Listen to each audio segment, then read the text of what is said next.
Jadi para lansia di sana kebanyakan itu istilahnya apa ya, bisa bilang puasa dikit-dikit gitu guys. Jadi makannya sedikit, minumnya juga sedikit. Bahkan ada salah satu jamaah yang pulang dari Mina itu pingsan dan dibawa ke rumah sakit.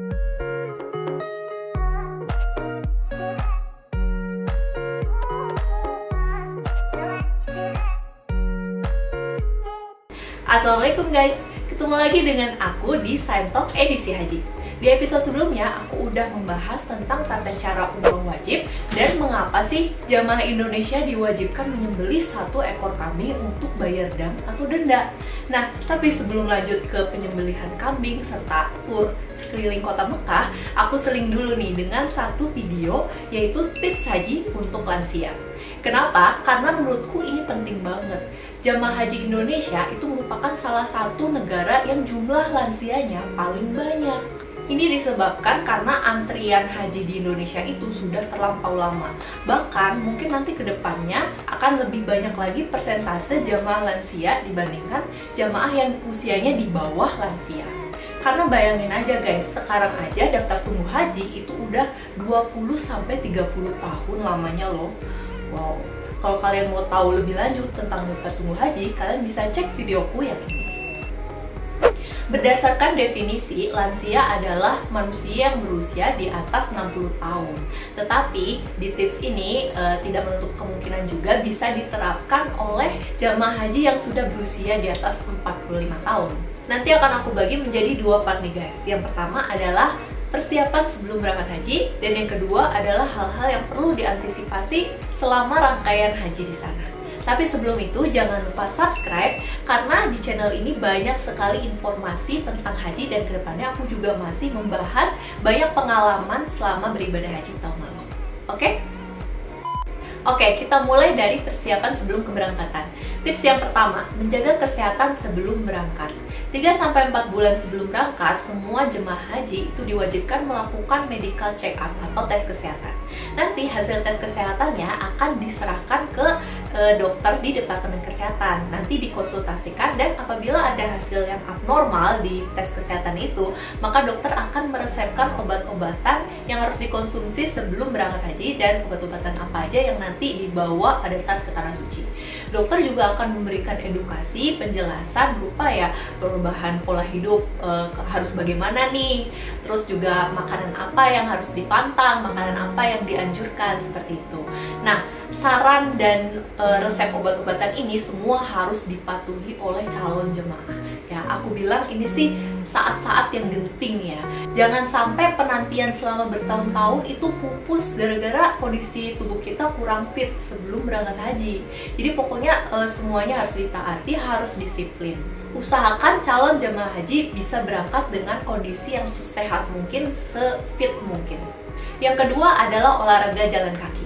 Ini disesuaikan dengan kondisi kesehatan masing-masing jamaah ya. Tapi kalau misalnya yang masih kuat nih, disarankan untuk latihan jalan kaki selama 2-3 kali lah dalam seminggu selama persiapan sebelum keberangkatan itu.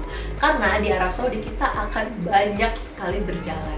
Nah, dengan latihan sebelumnya itu akan membantu banget calon jamaah supaya nggak gampang lelah ketika berjalan jauh. Yang ketiga, kursi roda. Calon jamaah haji yang sudah tidak sanggup untuk berjalan itu boleh menggunakan kursi roda.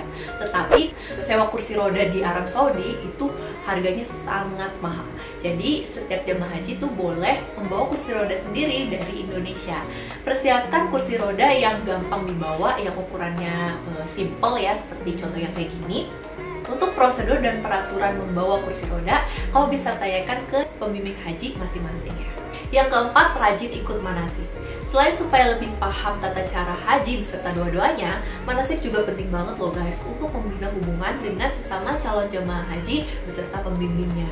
Jika calon jemaah haji rajin ikut manasik, maka nanti pas berangkat itu udah banyak teman-teman yang udah akrab.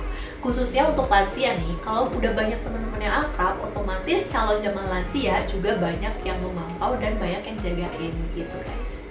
Yang kelima, persiapan obat-obatan. Buatlah daftar checklist semua obat-obatan, multivitamin, atau misal susu untuk penyakit tertentu yang harus dibawa. Pastikan juga stoknya cukup untuk 40 hari kalau haji reguler dan 20-30 hari untuk haji plus. Yang keenam, handphone. Sebagian lansia mungkin udah gaul ya, udah bisa pegang handphone nih. Contohnya nenekku. Nenekku umurnya 69 tahun dan sekarang tuh sering banget video call dan nonton YouTube.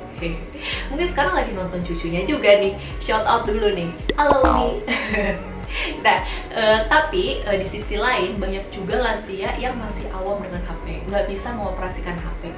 Padahal HP itu penting banget nih guys kalau mau berangkat ke Tanah Suci untuk komunikasi. Misalnya nih ya, amit-amit nauzubillah min dzalik, kalau misalnya jamaah tertinggal oleh rombongan atau tersesat, tuh kalau misalnya punya handphone tentu bisa lebih gampang ya menghubunginya.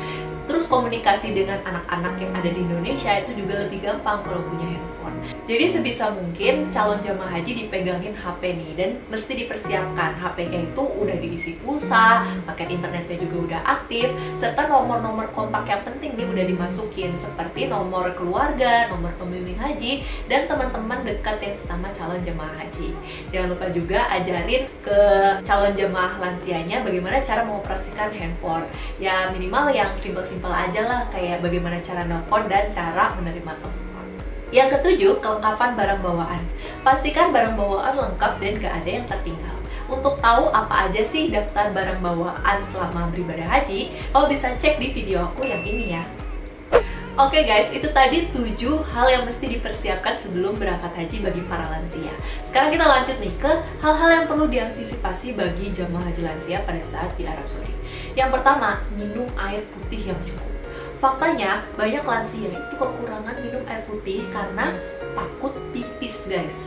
Di Masjidil Haram dan Masjid Nabawi itu dua-duanya masjid yang besar ya. Toiletnya berada di luar masjid atau ya lebih tepatnya di halaman masjidnya. Jadi kalau misalnya sholat di sana, untuk pergi ke toilet, pipis, wudhu, terus balik lagi itu cukup melelahkan guys. Apalagi bagi lansia. Solusinya ya nggak minum supaya nggak bolak-balik ke kamar mandi. Sebenarnya kasus ini nggak cuma pada lansia sih, tetapi di jemaah segala usia. Cuman di lansia itu lebih rentan karena otot kandung kemih manusia itu semakin tua semakin melemah. Makanya lansia itu lebih cepat beser, lebih cepat bolak-balik kamar mandi dan susah untuk nahan pipis. Mungkin kamu bertanya nih, loh kenapa nggak pipis sebelum berangkat aja? Kan bisa. Jadi gini guys, beda ya, di Masjidil Haram dan Masjid Nabawi pada saat musim haji, anggaplah itu peak season. Jadi jamaah yang datang ke masjid itu membludak, banyak banget orang. Untuk dapat tempat yang ideal, kita perlu berangkat tuh 1,5 jam lah ya sebelum waktu sholat. Tempat sih sebenarnya bisa dapet ya di mana aja. Cuman kalau misalnya udah deket-deket waktu sholat itu, kita pasti bakal susah lah. Sering diusir-usir gitu sama satpam. Nanti bakalan aku ceritain deh suka dukanya mencari tempat sholat di Masjidil Haram dan Masjid Nabawi. Nanti aku ceritain di video lainnya. Selain itu, para jamaah suka nyambungin waktu sholat nih guys. Contohnya duhur ke asar kan itu jaraknya pendek, makanya kita pada stay di masjid, nggak usah pulang ke rumah. Begitu juga maghrib ke isya kan itu jaraknya pendek. Nah, pada saat itulah jarak antara dua waktu sholat dan waktu menunggu sebelum sholat itu kan yang panjang. Makanya kita butuh menjaga wudhu nih supaya nggak ke toilet. Padahal di Arab Saudi itu kita justru butuh banget minum bahkan lebih banyak daripada biasanya. Karena suhu di sana itu sangat panas. Tahun lalu rata-rata 42-45 derajat Celcius. Dengan suhu yang sepanas itu, kalau kita kurang minum, jatuhnya kita akan dehidrasi, kekurangan cairan guys. Dehidrasi itu dampaknya bisa jadi lemas, pusing, sesak napas, atau bahkan di kasus yang parah bisa menyebabkan pingsan. Jadi jangan takut minum ya, apalagi di Arab Saudi kan kita bisa puasnya minum air zam-zam kan sebanyak-banyaknya. Untuk jamaah haji lansia, sedikit tips dari aku, ini kalau misalnya sholat subuh, maghrib atau isya kan gelap ya, kondisinya nggak panas terik matahari. Ambil aja soft sholat di luar masjid, di halaman supaya lebih dekat ke toiletnya. Atau bisa juga nih kalau misalnya sekiranya kita kurang minum waktu di masjid, kita banyakin minumnya pas waktu di hotel. Pokoknya menurut Depkes itu rekomendasi minum air putih itu 2 liter per hari. Sebenarnya sih yang dianjurkan itu kita minum setiap 30 menit sekali. Tapi ya kalau misalnya terpaksa nih di masjid kita minumnya sedikit, ya banyakin lah minum di hotel aja. Sampai di masjid kita kurang minum, di hotel juga kurang minum. Yang kedua, makan teratur. Mau bagaimana keadaan apapun itu, kita harus tetap makan. Karena pada saat ibadah haji itu, 40 hari kita butuh energi yang ekstra, terutama para jamaah lansia. Aku punya satu cerita nih, pas waktu puncak haji. Puncak haji itu kan dari Arafah sampai Mina, kita bermalam di sebuah tenda, ya kan? Nah, di tenda itu tuh toiletnya, lagi-lagi masalah toilet nih guys. Toiletnya toilet umum dan jumlahnya itu sangat terbatas. Kalau di Arafah itu masih mending, kita ngantri 15 menit itu bisa masuk lah toilet. Tapi yang parah di Mina itu tuh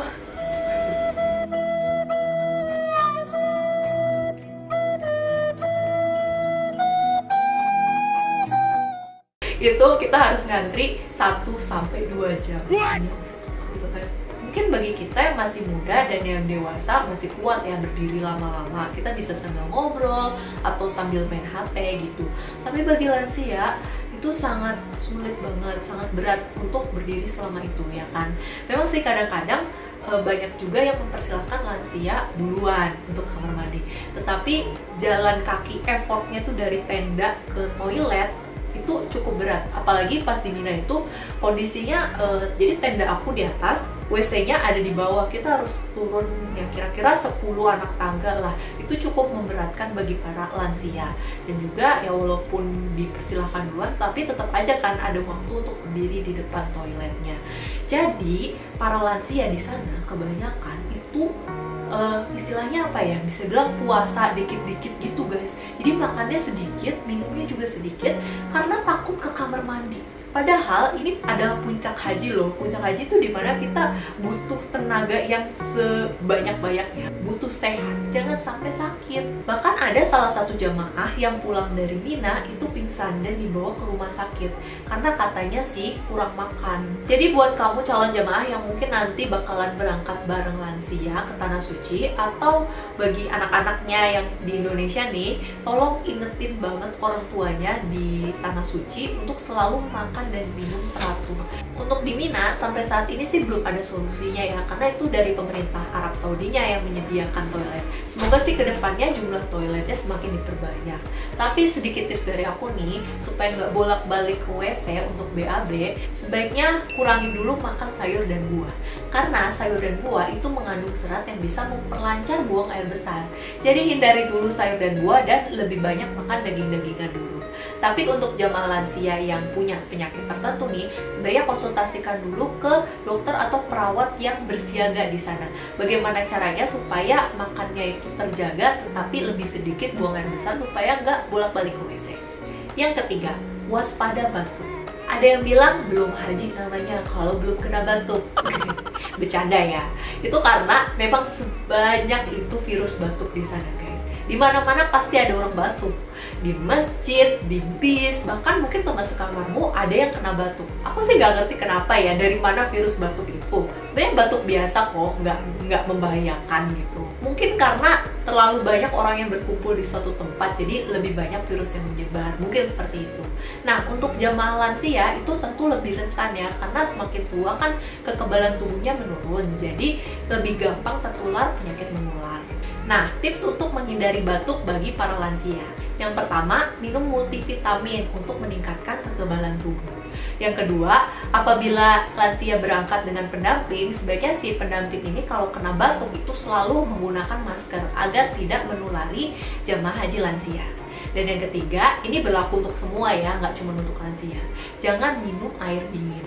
Nah, jadi di Masjidil Haram dan Masjid Nabawi itu galon air zam-zamnya ada dua nih, ada yang dingin, ada yang nggak dingin. Tapi lebih banyak yang dingin guys.